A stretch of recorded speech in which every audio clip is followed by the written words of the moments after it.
Surat Al Ikhlaas 112.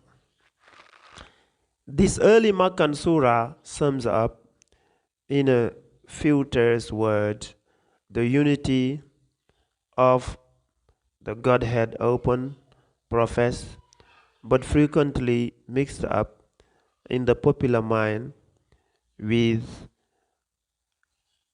debasing superstition. أعوذ بالله من الشيطان الرجيم بسم الله الرحمن الرحيم قل هو الله أحد الله الصمد لم يلد ولم يولد ولم يكن له كفوا أحد. بسم الله الرحمن الرحيم. In the name of Allah, most gracious, most merciful. قل هو الله أحد. Say, He is Allah, the One.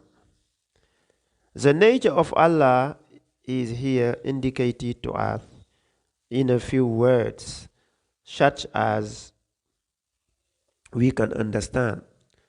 The qualities of Allah are described in numerous places elsewhere. Here, we are specially taught to avoid the pitfalls into which men and nations have fallen at various times trying to understand Allah. The first thing we have to note is that His nature is so sublime, so far beyond our limited conceptions, that the best way in which we can realize Him is to feel that He is a personality. He with capital H, and not a mere abstract conception of philosophy. He is near us. He cares for us. We owe our existence to Him. Secondly, He is the one and only God, the only one to whom worship is due. All other things or beings that we can think of are His creatures and in no way comparable to Him. Thirdly, He is eternal, without beginning or end, absolute, not limited by time or place or circumstance, the reality with capital R. Fourthly, we must not think of Him as having a son or a father, for that would be to import animal qualities into our conception of Him.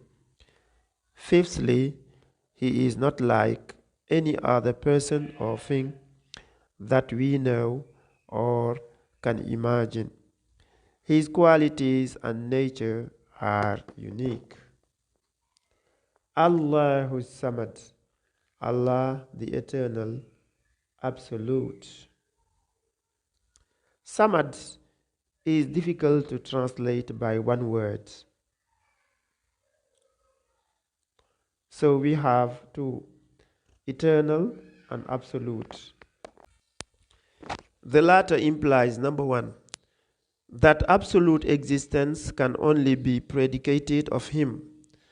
All other existence is temporal or conditional. Number two, that He is dependent on no person or things, but all persons or things are dependent on Him.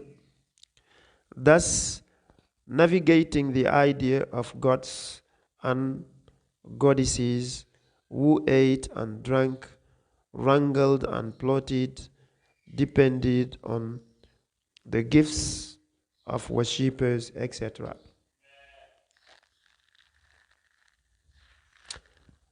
Lam yalid walam yulad. He begets not, nor is He begotten.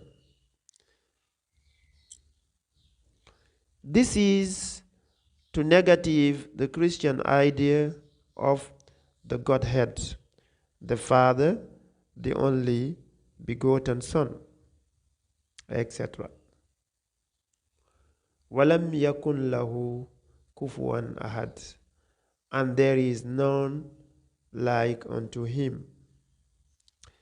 This sums up the whole argument and warns us specially against anthropomorphism, the tendency to conceive of Allah after our own pattern, an insidious tendency that creeps in at all times and among all peoples. So this is Surat Al Ikhlaas,